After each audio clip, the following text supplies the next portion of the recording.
Hey guys, hope you're well. As you can tell, it is, well, I'm very cold, that's for sure. The weather is grim and cold and wet. People that like this weather, how can you like this weather? It's just dark and gloomy and it's not great, is it? It's not great. Anyway, of course, if you haven't already and you're new to the channel, please subscribe, comment, like, share the videos. Thank you very much. It really does help, and I really appreciate the support, considering this is a very new channel, and it's been really great to see. And yes, thank you guys for the support, seriously.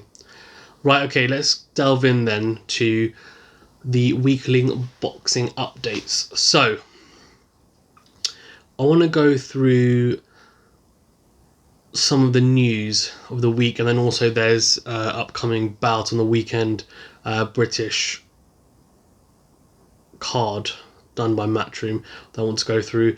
There's also a huge fight, which I'm sure you guys know, on the weekend in America as well, so I want to go through that, and a couple of other bits and pieces of news I want to go through. So right, let's go straight in. Jack Catterall has agreed to step aside for the unification fight, or undisputed fight even, between Josh Taylor and Ramirez. So Josh Taylor and Jose Ramirez are going to get it on finally. I say finally, it hasn't been that long, but whew, and that is going to be an absolute tear up. It's going to be a war. It's really going to be a huge fight, right? I mean, that's a huge fight. And we're looking at, I'm going to talk about Lopez, Lomachenko-Lopez later. I mean, you know, this is kind of, is it up there? It's in and around there, that's for sure. I mean, it's an undisputed fight. Huge. I'm really surprised that Jack Catterall stepped aside, but fair play to him. Look, he must have got some, you know what I'm talking about. You know what I'm talking about. He must have got some cha-ching to step aside, let's be honest. He wouldn't have just stepped aside and said, yeah, I'm fine, I'm okay to fight the winner, I'll just step aside. Nah, they would have paid him out. No, surely, like, there's no other way that he's stepping aside otherwise. But, I mean, to be fair, look, I guess he's got a bit more time. You can see how Taylor and Ramirez fight. Maybe he's thinking, oh, you know, they'll wear each other down in that fight. It might be a fight that kind of ages them. And then, you know, he gets to fight for the unified, but the undisputed championship after. Great. So they did an interview with Josh Taylor, IFL did, and Josh Taylor basically was saying, look, because I think everyone is under the impression that if Josh Taylor or Jose Ramirez, whoever wins that fight, they will automatically straight away go up to 147, because obviously they've done everything at 140 technically in terms of belts to win, etc. But he said, look, I'm not in a rush, you know, I'm making 140 quite easily. And he said, you know, I'm, of course, like, it's logical to move up to 147, but I'm not going to move up just for the sake of it. That has to make sense, I guess, to him. And I think from him saying that, it does mean that obviously there's some type of agreement in place that, look, in his mind, when he wins, in his mind, obviously he's going to win. So when he wins, he will need to fight Jack Catterall at least, and then maybe move up to 147. So, I mean, look, I think for British fans, that's a good fight, and especially if it's for the undisputed championship. Of course, that's a really good fight. So, yeah, I mean, Josh Taylor, I think the next two fights that he's going to be in are going to be good, especially if he does win the Ramirez one. Who do you guys think is going to win? I mean, do you think Ramirez is the better fighter? Taylor's the better fighter? Who do you think is going to win? Let me know. Like, I'm really interested, because for me, Taylor is just a multi-dimensional fighter. Yes, he can stand in the pocket, but I feel like he's got different dimensions to his game, and he's a southpaw as well, which I do think works in his favour. Jose Ramirez is a come-forward fighter, pressure fighter. He does have power as well. Very exciting fighter. He did struggle a lot against Postal, which was his mandatory recently. Yeah, that was I don't know, I think some people were saying he even lost that. I think, who was it? Ben Davison, so Josh Taylor's current coach now, said, and obviously as we know, he's trained Tyson Fury and BJ Saunders in the past as well. He basically said, look, for Jose Ramirez to come through that was actually a very good win, because stylistically it's actually quite tough for Jose Ramirez to face someone like Postal. So yeah, I mean, I can kind of see what he's saying. I don't know if I 100% agree with that, but you know, I can see where he's coming from. Right, okay, let's go on to then some other news. Oh, and also, sorry, they said that will probably take place early next year, so that's really exciting. So hopefully, I think they're waiting to get a crowd. That's the only issue. There's still ifs and buts as to whether these types of fights are going to happen early next year. Yeah, I mean, it's difficult, right, because it's an undisputed fight, but I don't think it's so huge that if there weren't fans there, that it would be affected that much, if that makes sense. Similar to kind of Lomachenko Lopez. I know that sounds really bad, but I just feel like they can do it, but Josh Taylor doesn't want that, because obviously it's the biggest fight of his career. We'll see what happens, I guess. We'll see. Okay, right, on to then some other news. Pacquiao has now officially signed with McGregor's management company, Paradigm Sports. So I thought this had happened a long time ago, but obviously it was just rumours. So obviously now it has officially happened. I mean, it looks like then they're going to fight, right? Just flipping ridiculous. Okay, actually no, let me take back what I just said, because I think that's a bit harsh. Okay, the Mayweather-Logan Paul stuff is flipping ridiculous. That is ridiculous. This is just disappointing, I think. As in, but you know what? I mean, people like Pacquiao and Mayweather, they've had so many good fights, and they probably just have the right to do whatever they want, right? Like, these guys are legends. They're absolute legends. Can I really sit here and say, oh, you know, and start complaining? Yes and no. Yes, because I'm a fan, so I'm right to opinion, but no, because they've given us so many good fights. Like, maybe I've got to say, okay, yeah, have a few gimmies, if that makes sense. I mean, I think, look, obviously, maybe that's going to happen. I still hope it doesn't happen. Hopefully it's just an unfortunate coincidence, but we'll see. As I said in one of my previous videos, if it happens, Becca's going to knock him out, because he'll take it seriously. Right, okay. Other news. Ooh.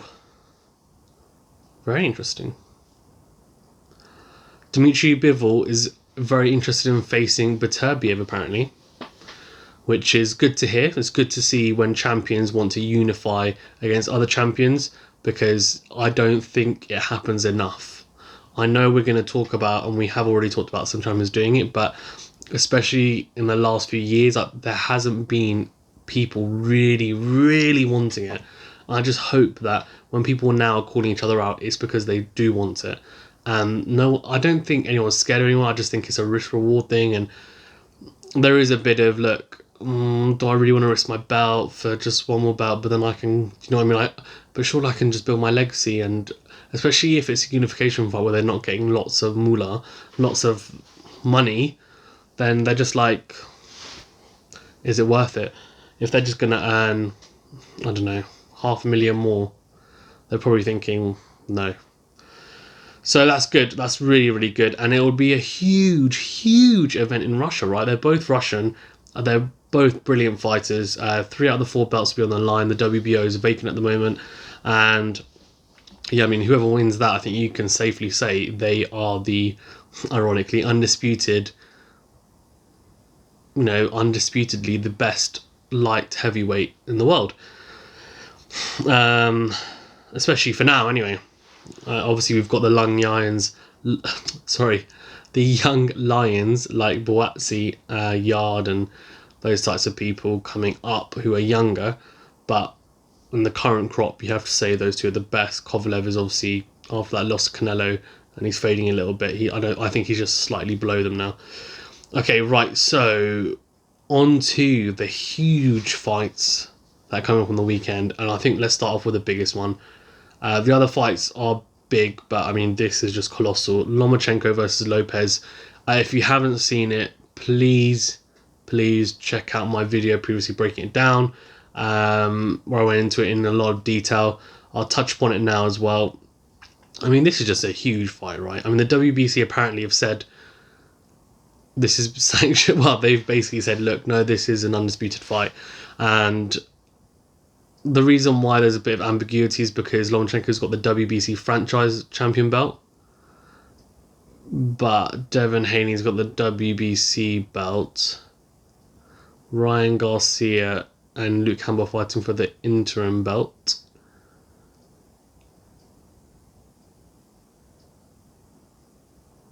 Yeah. But I think, look, we can safely say whoever wins this is the best lightweight in the division, right? I think we can safely say that. So whether it's technically undisputed or not, I don't think that really matters. But look, okay, Mauricio Suleiman said, look, yeah, it is, which is fine. I can get on board with that. I think if you've got a WBC belt in the division, but someone's a champion who's a WBC franchise champion, then that probably supersedes it, because obviously they've earned it similar to Canelo. Then okay, fine, it can be an undisputed fight. I do think it is a. If I'm honest, I just don't really like the franchise champion. I understand why it's been made.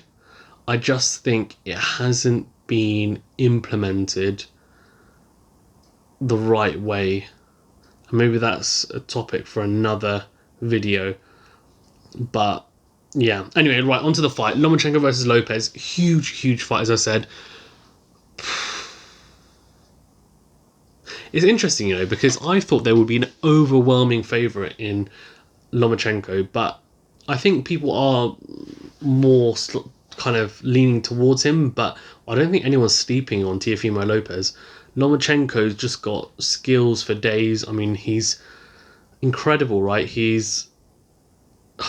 Usyk and him are basically one and the same. Usyk's just a bigger version of him, but Lomachenko, I just feel, is just, because he's smaller, everything he does is just like 10 times quicker, and it's just incredible. Like, when they call him the Matrix, there's a reason for that. It's because he just is incredible, and they say that trying to fight him and trying to beat him is like trying to.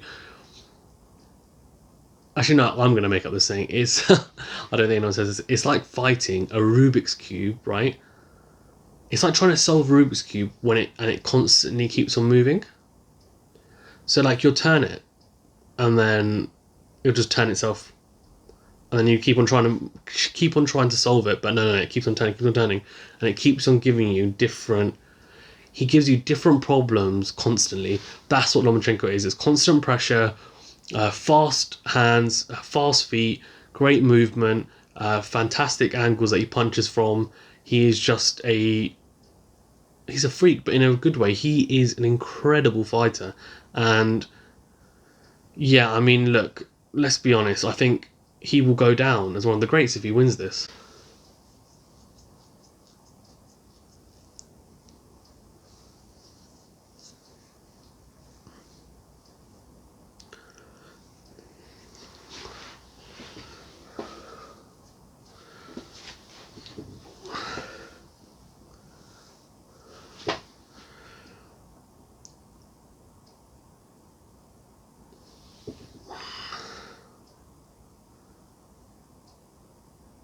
He's going to go down, right, as one of the greats if he wins this, for sure. I think he's already going to become a great, but he's going to go down as one of those generational greats, similar to like Pacquiao, Mayweather. I think that's where he's heading if he wins this. Teofimo Lopez is he's still young, right? He's still young. He is that crop of Ryan Garcia, Devin Haney, etc. He's just developed a lot quicker, and he's got power. There's no getting around it. He's got power. He's got the reach. He's got the height advantage. Lomachenko is not a natural lightweight. Lopez is a big lightweight. There's a huge size difference in there. But look, I think, as people have said, look, that doesn't mean everything. Of course it doesn't. It doesn't mean everything. It's just whether Lopez can utilize that well enough. He does have some speed as well. He's no slouch, right? I think it's going to be a really interesting fight. As to where to watch if you're in the UK, it's on Fight TV, and you can pay $9.99 for it.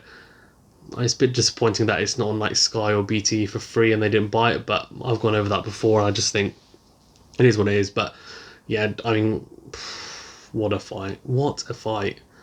Definitely watch that. Right, okay, on to the fight on the weekend for Matchroom, which is on a Saturday as well. Let's quickly do a quick rundown through the card and just kind of my, I guess, key takeaways.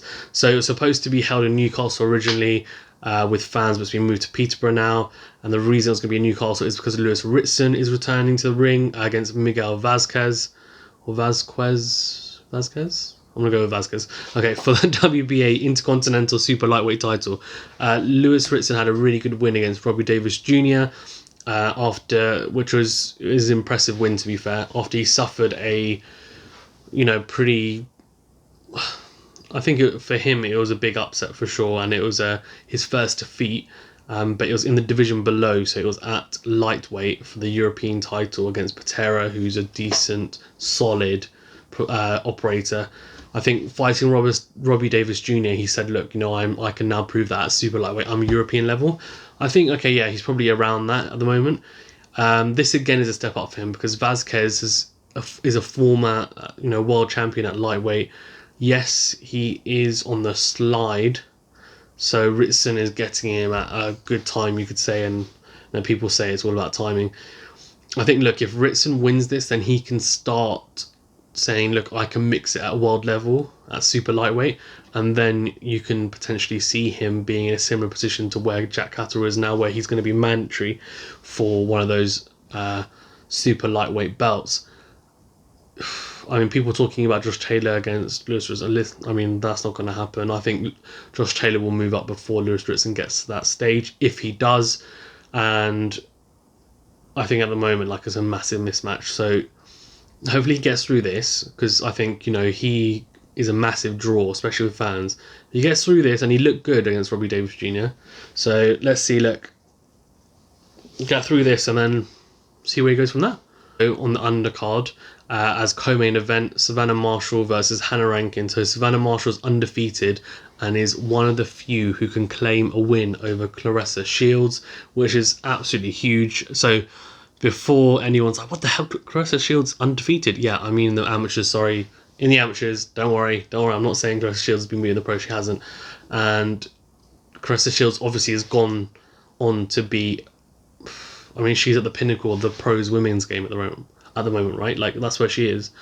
Her and, alongside, Katie Taylor.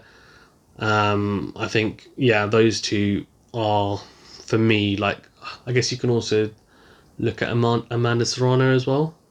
So those three. So you've got Claressa Shields, Katie Taylor, Amanda Serrano. I think those three, probably in that order, to be honest, I would say as well, in terms of like pound for pound in the women's game. Right, okay, Savannah Marshall then, she's going to be hoping to... This is a world title fight. It's a WBO middleweight title, and she's going to be looking now to start motoring forward because she's been looking for a world title fight. She's got it now, finally. She's going to be up against Hannah Rankin, who's going to try and cause an upset, spoil the party, and look, Savannah's going to want to come out and make a statement here and say, look, I am on that trajectory towards Claressa Shields, and work her way towards that rematch, which is going to be huge in the pros, right? It's going to be, what they're going to do. They're going to advertise it really well, it's going to be promoted really well, and it's going to be billed as the, is Claressa Shields going to get revenge, or is it going to be repeat? It's going to be something along those lines, I'm assuming. And if Savannah Marshall, has got world titles and is showing that she's at that level in the pros, then it makes an even better fight. So let's see, hopefully, you're kind of hoping for her to get a good win. But yeah, we'll see. I mean, Hannah Rankin, she's got... So her record is 9 wins, 2 KOs, which is kind of says to me she doesn't have a lot of power, and 4 losses. So, I mean, look, there's not as... I think we've seen the women's game, there's not as much depth at the moment as the men's, but one of her losses is to Claressa Shields, ironically, which, look, I mean, I don't know, it's... I don't want to say, like, there's nothing bad there's nothing wrong with losing Chris Shields. Of course there is something wrong in losing, but I think, look, if you're going to lose to someone, then lose to the best. And obviously that's a good yardstick now for Savannah Marshall to see where she is, because she went to points Chris Shields for 3 of the 4 belts at middleweight. So Savannah Marshall is going to be like, look, I want to make a statement. Also on the card, Joe Law's a massive character. He just cracks me up. I don't know why. It's funny actually. He did an interview.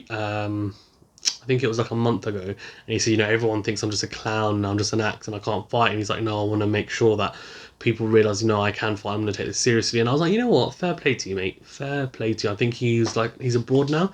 I think. I want to say Portugal. No, not Portugal. I think maybe somewhere in Spain he's training, and he's got away from like his mates and stuff because he feels like he gets distracted.